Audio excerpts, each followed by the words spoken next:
রূপে দেখতে চেয়েছিল। আমাদের জনগণ একটা ন্যায্য, অন্তর্ভুক্তিমূলক ও কার্যকর গণতন্ত্রের জন্য লড়াই করেছে, যার জন্য আমাদের নতুন প্রজন্ম জীবন উৎসর্গ করেছে। আমাদের এই তরুণীরা যে প্রজ্ঞা, সাহস ও প্রত্যয় দেখিয়েছে তা আমাদের অভিভূত করেছে, সারা বিশ্ববাসীকে অভিভূত করেছে। বন্দুকের গুলি উপেক্ষা করে বুক পেতে দাঁড়িয়ে গিয়েছিল আমাদের এই তরুণরা। অবৈধ রাষ্ট্র ক্ষমতার বিরুদ্ধে প্রবলভাবে সোচ্চার হয়েছিল আমাদের তরুণ তরুণীরা, স্কুল পড়ুয়া কিশোর কিশোরীরা। তারা নিঃসঙ্গ চিত্তে উৎসর্গ করেছিল তাদের জীবন।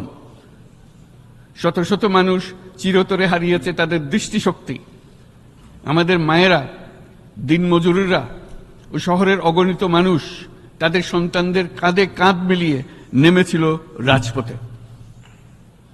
তপ্ত রোদ, বৃষ্টি, মৃত্যু ভয়কে তোয়াক্কা না করে তারা সত্য ও ন্যায়সঙ্গত আকাঙ্ক্ষার বিরুদ্ধে দীর্ঘকালব্যাপী রাষ্ট্রযন্ত্রকে পরিচালনা করার অশুভ ষড়যন্ত্রকে পরাভূত করেছিল।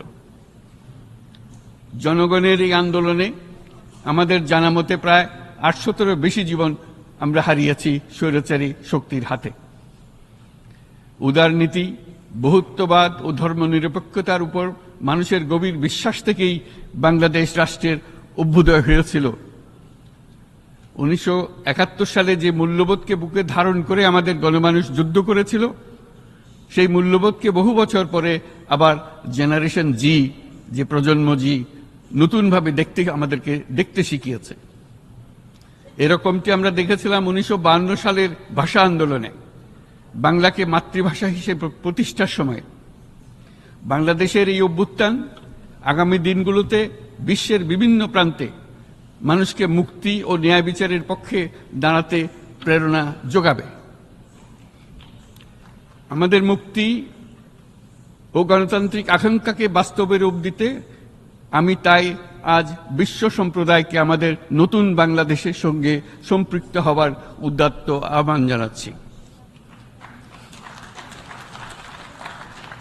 মাননীয় সভাপতি, যে রাষ্ট্র কাঠামো দুঃসহ হয়ে গেছে তার পুনর্গঠনের জন্য আমাদের তরুণরা, দেশের আপামর জনসাধারণ একমত হয়ে আমার এবং আমার উপদেষ্টা পরিষদের উপর আস্থা রেখে সরকার পরিচালনার এক মহান দায়িত্ব আমাদের উপর ন্যস্ত করেছে। এই দায়িত্ব গ্রহণের পর আমরা গভীর বিস্ময় ও হতাশার সঙ্গে মুখোমুখিভাবে দেখতে পাচ্ছি কিভাবে সর্বগ্রাসী দুর্নীতি একটি কার্যকর গণতান্ত্রিক ব্যবস্থাকে ধ্বংসস্তূপে পরিণত করেছে, কিভাবে রাষ্ট্রের মূল প্রতিষ্ঠানগুলোকে নির্মমভাবে দলীয়করণের আবর্তে বন্দী করে রাখা হয়েছিল, কিভাবে জনগণের অর্থকে লুটপাট করা হয়েছিল, কিভাবে একটি বিশেষ স্বার্থান্বেষী গোষ্ঠী সমস্ত ব্যবসা বাণিজ্যকে অন্যায়ভাবে নিজেদের হাতে কুক্ষিগত করে দেশের সম্পদ অবাধে বিদেশে পাচার করে দিয়েছে। এক কথায়, কিভাবে প্রত্যেকটি পর্যায়ে ন্যায়, নীতি ও নৈতিকতা অদৃশ্য হয়ে গিয়েছিল।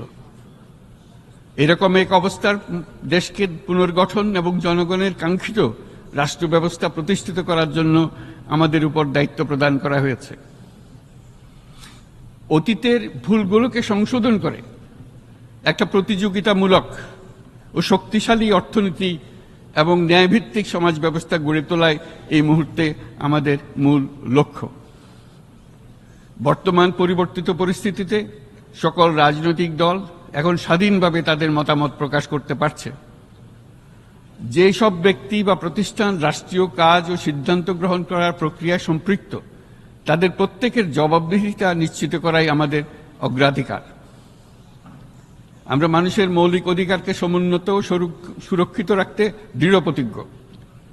আমাদের দেশের মানুষ মুক্তভাবে কথা বলবে, ভয়ভীতি ছাড়া সমাবেশ করবে, তাদের পছন্দের ব্যক্তিকে ভোট দিয়ে নির্বাচিত করবে, এটাই জাতির আকাঙ্ক্ষা এবং এটাই আমাদের লক্ষ্য। বিচার বিভাগের স্বাধীনতা সংরক্ষণ ও সাইবার ডোমেইন সহ গণমাধ্যমের স্বাধীনতা সুসংহতকরণে আমরা প্রতিজ্ঞাবদ্ধ।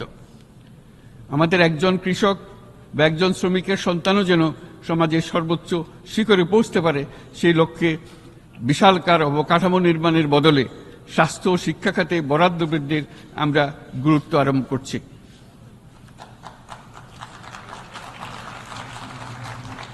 রাষ্ট্র ব্যবস্থার সকল পর্যায়ে সুশাসন ফিরিয়ে আনাই আমাদের অভীষ্ট।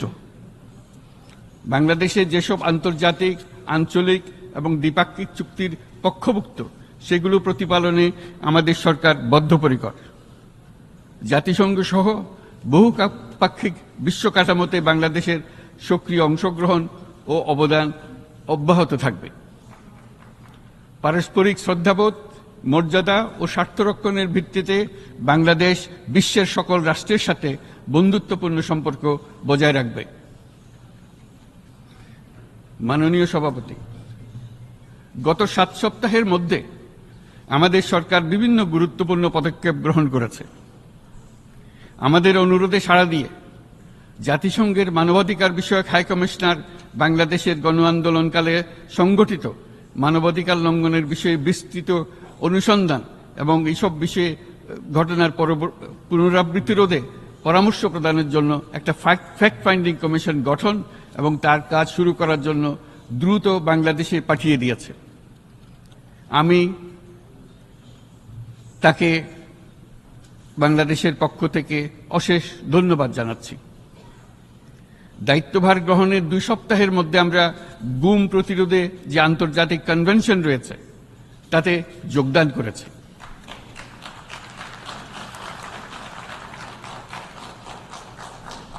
এর আশু বাস্তবায়নের জন্য প্রয়োজনীয় দেশীয় আইন ও বিধি প্রণয়নে আমরা এখন প্রক্রিয়া শুরু করেছি। বাংলাদেশে গত 1.5 দশকে যে সমস্ত গুমের অভিযোগ রয়েছে সেগুলো তদন্ত করার জন্য একটি তদন্ত কমিশন এই মুহূর্তে কর্মরত আছে। মানুষের আস্থা, আত্মবিশ্বাস ফিরিয়ে আনতে এবং নির্মম অতীত যেন আর ফিরে না আসে কোনোদিন, সেই জন্য আমরা কিছু সুনির্দিষ্ট খাতে সংস্কারকে অগ্রাধিকার দিয়েছি। সেই লক্ষ্যে আমরা বিদ্যমান নির্বাচন ব্যবস্থা, সংবিধান, বিচার ব্যবস্থা, জনপ্রশাসন, আইন শৃঙ্খলা ব্যবস্থা সংস্কারের জন্য স্বাধীন কমিশন গঠন করেছি।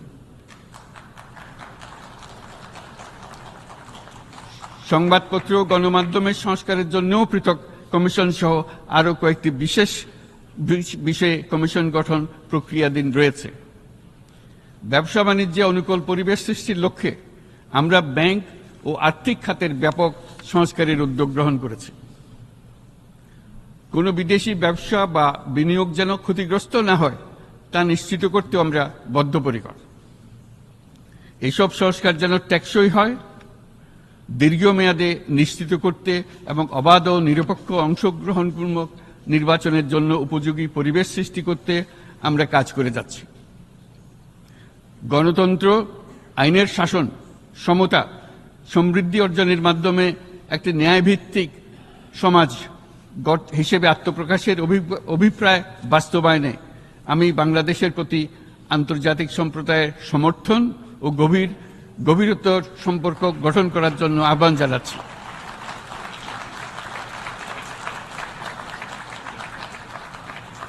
মাননীয় সভাপতি, বাংলাদেশ মনে করে যে শান্তি রক্ষা ও সংঘাত মোকাবেলা জনগণের সমৃদ্ধি নিশ্চিত করার মূল চালিকা শক্তি।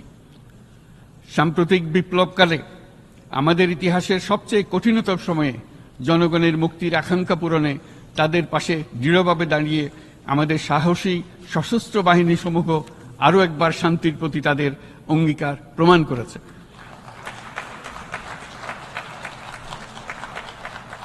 এটা সম্ভব হয়েছে শান্তি রক্ষায় আমাদের অঙ্গীকারের কেন্দ্রবিন্দুতে মানবাধিকারকে স্থান দেওয়ার ফলে।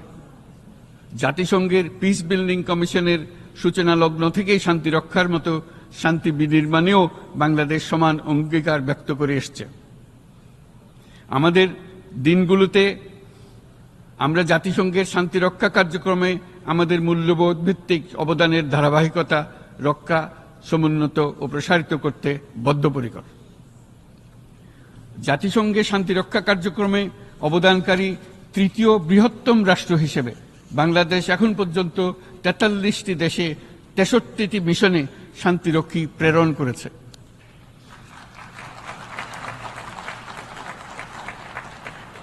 বসনিয়া থেকে শুরু করে কঙ্গো পর্যন্ত বিশ্বের বিভিন্ন প্রান্তে এসব মিশনে দায়িত্ব পালনকালে 168 জন বাংলাদেশি শান্তিরক্ষী নিজেদের জীবন বিসর্জন দিয়েছে। আমরা আশা করি যে কোনো অবস্থায় নানা প্রতিকূলতা সত্ত্বেও জাতিসংঘের ভবিষ্যৎ শান্তিরক্ষী কার্যক্রমগুলোতে বাংলাদেশের প্রতিরক্ষা বাহিনীর সদস্যরা একইভাবে অবদান রাখার সুযোগ পাবে।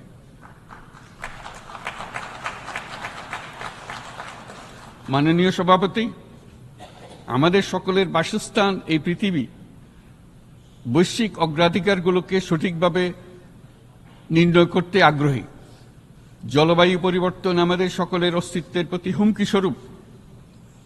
এই গ্রীষ্মে সর্বকালের রেকর্ড ভঙ্গকারী তাপদাহ আমাদের জলবায়ুজনিত পরিবর্তনের কথা স্পষ্টভাবে স্মরণ করিয়ে দিয়েছে। আমাদের যা প্রয়োজন তা হলো জলবায়ু সম্পর্কিত ন্যায় বিচার, যাতে করে দায়িত্বজ্ঞানহীন সিদ্ধান্ত, উদাসীন আচরণ কিংবা এর মাধ্যমে সাধিত ক্ষতির বিষয়ে যারা সংশ্লিষ্ট তাদের দায়বদ্ধ করা যায়। জলবায়ু পরিবর্তনজনিত দীর্ঘমেয়াদী প্রভাবগুলো অপূরণীয় ক্ষতির কারণ হয়ে দাঁড়িয়েছে। আমরা জীব বৈচিত্র্য হারিয়ে ফেলছি। প্যাথোজেনের পরিবর্তনের ফলে নতুন রোগ বাড়ছে। কৃষিক্ষেত্রে চাপ বাড়ছে ক্রমাগতভাবে। পানি সম্পদ ঝুঁকিতে ফেলছে আমাদের বাসযোগ্যতাকে। সমুদ্র পৃষ্ঠের উচ্চতা বৃদ্ধি এবং লবণাক্ততা আমাদের ক্ষতি করছে প্রতিনিয়ত। ঘূর্ণিঝড়ের সংখ্যা ও মাত্রা বৃদ্ধির কারণে যেই ক্ষতি হচ্ছে তাকে উপেক্ষা করার সুযোগ নেই। ক্ষুদ্র কৃষক, প্রান্তিক পর্যায়ে জীবিকা অন্বেষণকারীরা জলবায়ু পরিবর্তনজনিত ঝুঁকির মুখোমুখি হচ্ছে সবচেয়ে বেশি। আমি আজ এই বিশ্ব সভায় যখন কথা বলছি তখন বাংলাদেশের পূর্বাঞ্চলে 50 লাখেরও অধিক মানুষ তাদের জীবদ্দশায় হওয়া সবচেয়ে ভয়াবহ বন্যা মোকাবেলা করে যাচ্ছে। মহাসচিব গুতেরেস আমাদেরকে দেখিয়েছেন যে বিদ্যমান পরিক্রমা অব্যাহত থাকলে বিশ্বের গড় তাপমাত্রা 2.7 ডিগ্রি সেলসিয়াস বৃদ্ধির দিকে অগ্রসর হতে থাকবে। তাই বাংলাদেশের মতো জলবায়ু ঝুঁকিতে থাকা দেশগুলোতে অভিযোজনের জন্য ব্যাপক বিনিয়োগের আহ্বান জানাচ্ছি।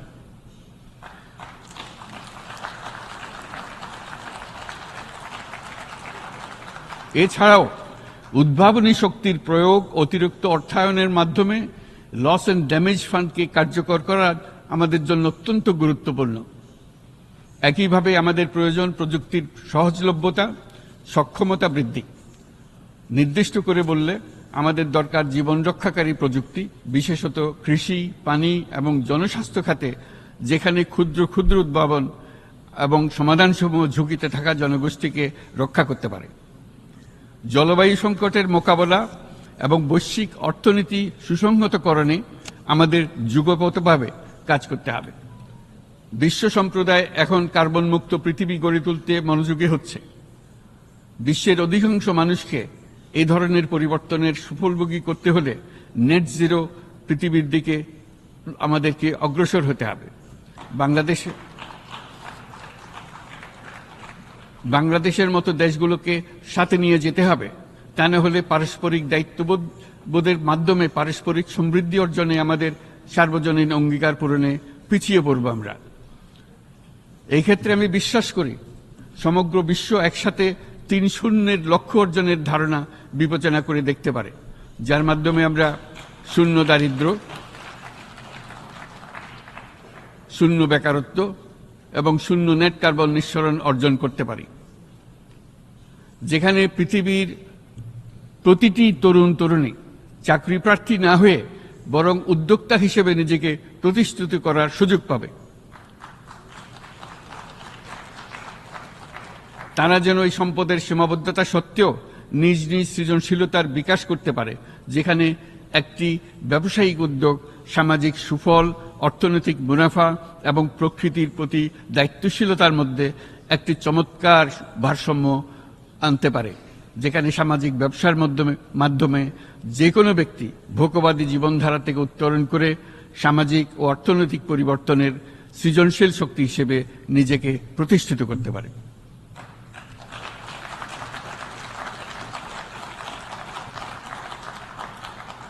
এই সময়ে তাই প্রয়োজন উন্নত উন্নয়নশীল সকল দেশসমূহ এবং বিভিন্ন অংশীদারদের মধ্যে নতুন দৃষ্টিভঙ্গি, নতুন মূল্যবোধ এবং নতুন একতা।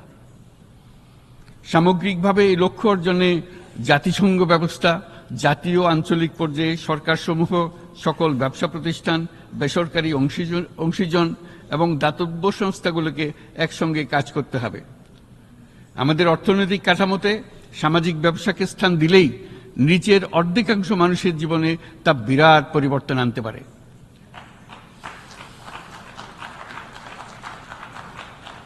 এই পদক্ষেপ একই সঙ্গে জলবায়ুর ধ্বংসাত্মক গতিকে সফলভাবে রোধ করতে পারে এবং বাজার ব্যবস্থার মাধ্যমেই এই মীমাংসা হতে পারে। এ বিষয়ে আমি মহাসচিব গুতেরেসের বিশেষ দৃষ্টি আকর্ষণ করছি। মাননীয় সভাপতি, বহুমুখী সংকটে জর্জরিত বর্তমান বিশ্বে যুদ্ধ এবং সংঘাতের ফলে ব্যাপক ভিত্তিতে মানুষের অধিকার খর্ব হচ্ছে। বিশ্ববাসীর উদ্বেগ এবং নিন্দা সত্ত্বেও গাজায় গণহত্যা থামছে না।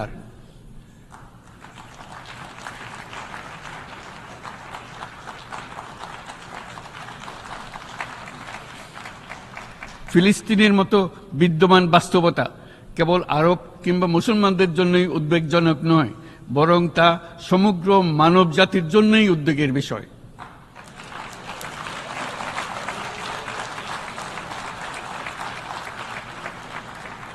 একজন মানুষ হিসেবে প্রত্যেক ফিলিস্তিনির জীবন অমূল্য।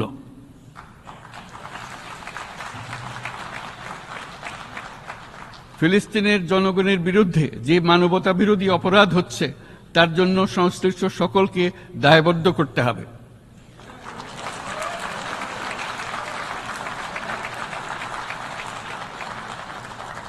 ফিলিস্তিনের জনগণের উপর চলমান নৃশংসতা, বিশেষত নারী এবং শিশুদের সাথে প্রতিনিয়ত যে নিষ্ঠুরতা বিশ্ব দেখাচ্ছে, তা থেকে নিস্তারের জন্য বাংলাদেশ অনতিবিলম্বে সম্পূর্ণ যুদ্ধবিরতির আহ্বান জানাচ্ছে।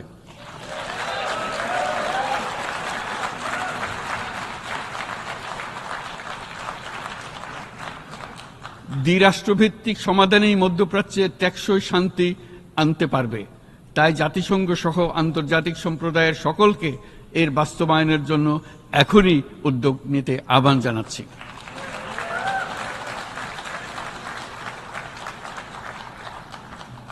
গত 2.5 বছর ধরে ইউক্রেনে চলমান যুদ্ধে বহু মানুষ প্রাণ হারিয়েছে। এই যুদ্ধের প্রভাব সর্বব্যাপী, এমনকি বাংলাদেশের অর্থনীতিতেও এর নেতিবাচক প্রভাব আমরা অনুভব করছি। আমরা তাই উভয় পক্ষকে সংলাপে বসে বিরোধ নিরসনের মাধ্যমে যুদ্ধের অবসান ঘটানোর আহ্বান জানাচ্ছি। মাননীয় সভাপতি, বাংলাদেশ গত 7 বছর যাবৎ মিয়ানমার হতে আগত 12 লাখেরও বেশি রোহিঙ্গাদের মানবিক কারণে আশ্রয় দিয়ে আসছে। এর ফলে আমরা বিরাট সামাজিক, অর্থনৈতিক, পরিবেশগত ক্ষতির সম্মুখীন হচ্ছি। মিয়ানমারের অভ্যন্তরীণ সমস্যা থেকে সৃষ্ট এই সংকট বাংলাদেশ ও আমাদের অঞ্চলের জন্য প্রথাগত ও অপ্রথাগত উভয় ধরনের নিরাপত্তা ঝুঁকির কারণ হয়ে দাঁড়িয়েছে। মিয়ানমার থেকে বাংলাদেশে বলপূর্বক বাস্তুচ্যুত রোহিঙ্গাদের সহায়তা করতে আমরা অঙ্গীকারবদ্ধ। আমরা রোহিঙ্গাদের জন্য মানবিক সহায়তা কার্যক্রম চালু রাখা এবং তাদের টেকসই প্রত্যাবর্তন নিশ্চিত করার উদ্দেশ্যে আন্তর্জাতিক সম্প্রদায়ের পর্যাপ্ত সহায়তা অব্যাহত রাখার আহ্বান জানাচ্ছি। রোহিঙ্গাদের সাথে সংগঠিত হওয়া ব্যাপক ভিত্তিক মানবাধিকার লঙ্ঘনের জন্য আন্তর্জাতিক বিচার আদালত এবং আন্তর্জাতিক অপরাধ আদালতে চলমান বিচার প্রক্রিয়ার মাধ্যমে ন্যায় বিচার নিশ্চিত করাও সমানভাবে গুরুত্বপূর্ণ। রোহিঙ্গারা যাতে নিজ দেশে স্বাধীন এবং মর্যাদাপূর্ণ জীবন যাপন করতে পারে, সেই লক্ষ্যে অনুকূল পরিবেশ তৈরিতে জাতিসংঘ অন্যান্য আন্তর্জাতিক প্রতিষ্ঠানের ধারাবাহিক প্রচেষ্টার প্রশংসা দাবিদার। এই লক্ষ্যে রোহিঙ্গারা যাতে পর্যাপ্ত নিরাপত্তা ও অধিকার নিশ্চিত করে তাদের নিজ ভূমি রাখাইনে ফিরে যেতে পারে তার পথ সুগম করা অত্যন্ত দরকার। মায়ানমারে প্রতিনিয়ত পরিবর্তনশীল অবস্থা বিবেচনা রেখে বাংলাদেশ আন্তর্জাতিক সম্প্রদায়ের সাথে একযোগে রোহিঙ্গাদের নিজ দেশে মর্যাদাপূর্ণ টেকসই প্রত্যাবর্ষণের জন্য পরিবেশ সৃষ্টিতে কাজ করতে প্রস্তুত।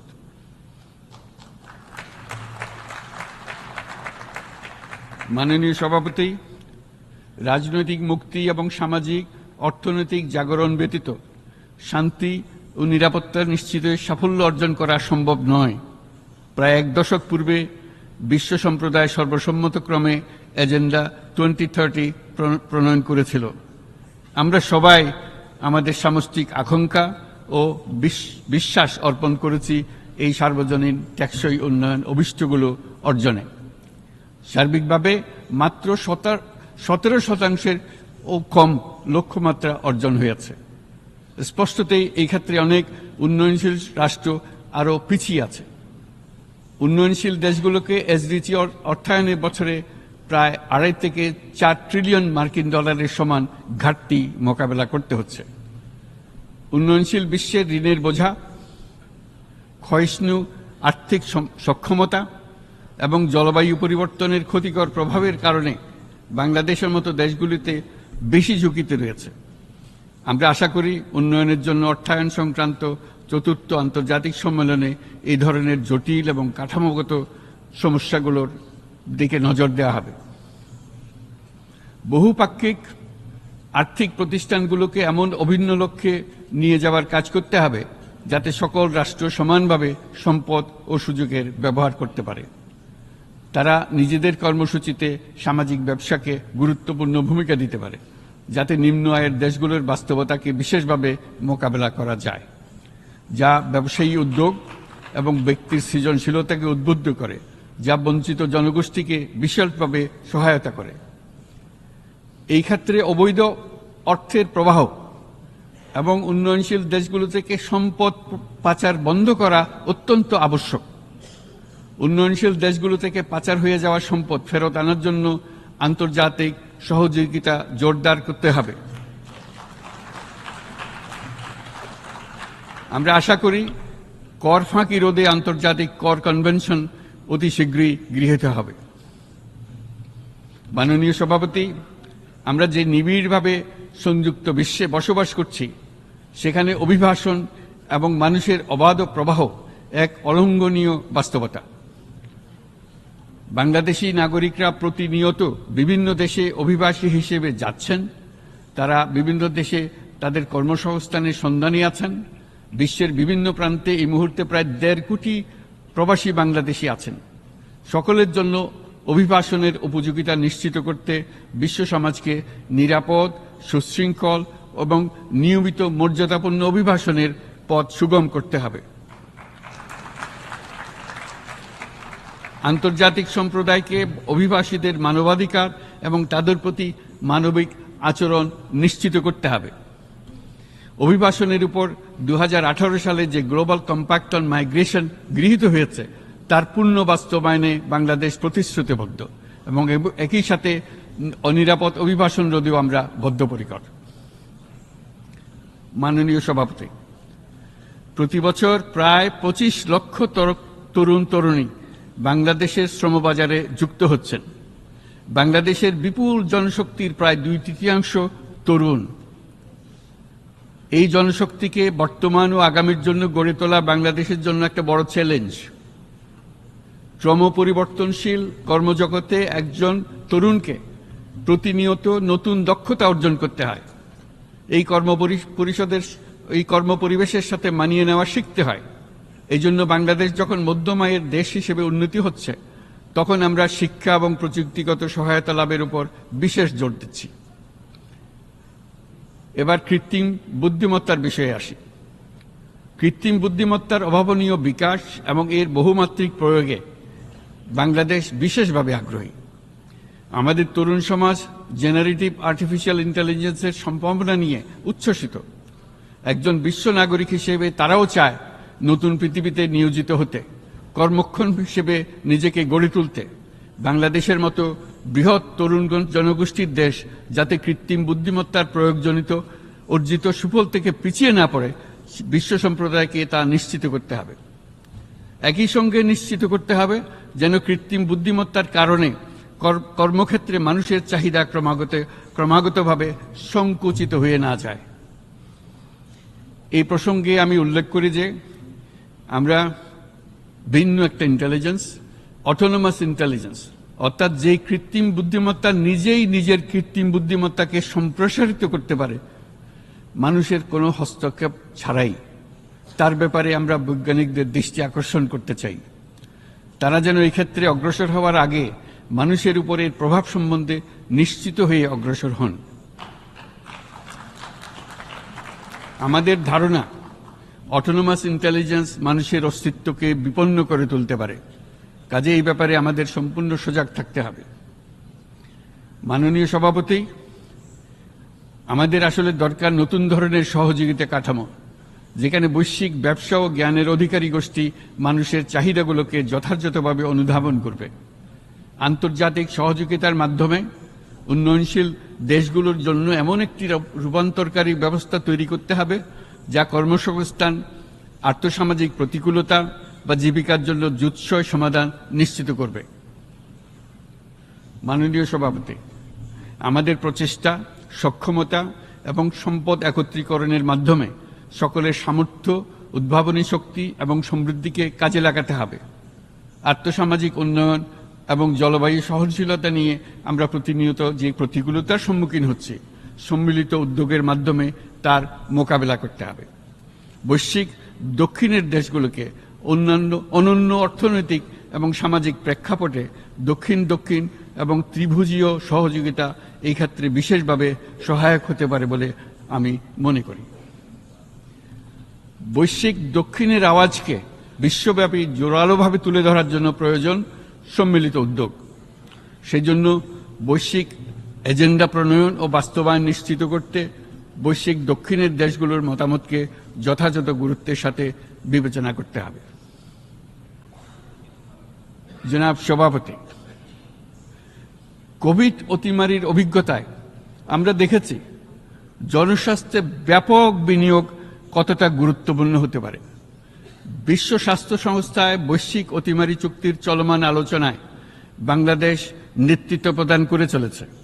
আমরা চাই কার্যকর আন্তর্জাতিক সহযোগিতা, জনস্বাস্থ্য ব্যবস্থায় অর্থায়ন, প্রযুক্তি হস্তান্তর, গবেষণা ও উন্নয়ন, ভ্যাকসিন থেরাপিউটিক্সের উৎপাদন, বহুমুখীকরণ এবং সকল ভ্যাকসিনকে মেধাস্বত্ব অধিকার মুক্ত ঘোষণা করার ব্যাপারে ঐক্যমত্য গঠন। অসংক্রামক রোগসমূহের বিরুদ্ধে লড়াইয়ে এই বিষয়গুলি অত্যন্ত গুরুত্বপূর্ণ।